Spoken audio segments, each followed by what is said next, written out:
moments ago. I posted on Patreon and I put it up on itch. I made some hex map backgrounds. I'll just quickly show them because why not? There's 3 of them I have. So this is one. Basically, the idea behind this is I don't like, everyone loves hex flowers, but what I have not appreciated about hex flowers is the fact that they're not. I like to dice things out. I love to see what the dice say and roll out. And if you notice in a hex flower, you end up with an odd number of hexes inside, which means it's a real pain. You want to roll and get anywhere. They're licensed via CC, Creative Commons by 4.0 deed.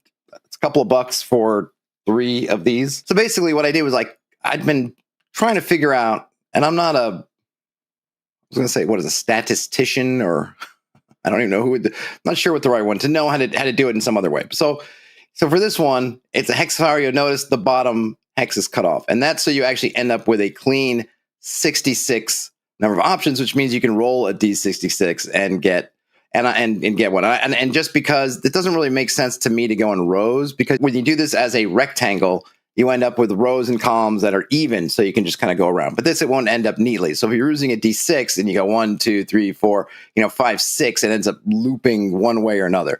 So I ended up deciding to go in a spiral. So the one thing you can kind of know is, okay, if you get 11, you're in the middle, and then you kind of go looping around, and it just kind of goes around, around like that, and it just loop around.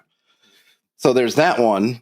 And then this one is kind of a combo of what I've already been doing. So then we have this, which is a rectangle that's made up of smaller versions of these cut off hex flowers. So similarly, now, if you wanted, you could build a region with these, and then you could roll 1 for these region hex maps. And then you've got the last one, which is the area hex map inside.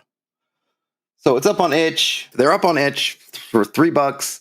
You can actually get them on Patreon for $3. Or if you become a patron, you can get them for nothing.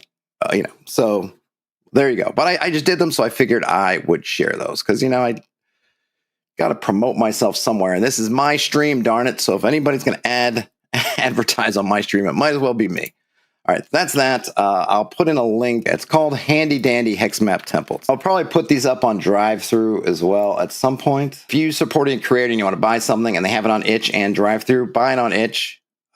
Drive-Thru just they force you to put the same price, but they take a larger cut. Itch, as far as I know, does not have any kind of affiliate program. So people like me, when we're trying to make a couple of bucks doing YouTube stuff, it's much more convenient for us. I include myself to say, go to Drive-Thru, because, if you use my affiliate in Drive-Thru, we get a couple of bits, creator gets some. But ultimately, I wish itch had something, because ultimately Drive-Thru is just not as good a deal. Though it probably balances itself out in the fact that just natively you just get a lot more traffic to Drive-Thru than itch. But anyway, it is what it is. I am a corporate shill to myself.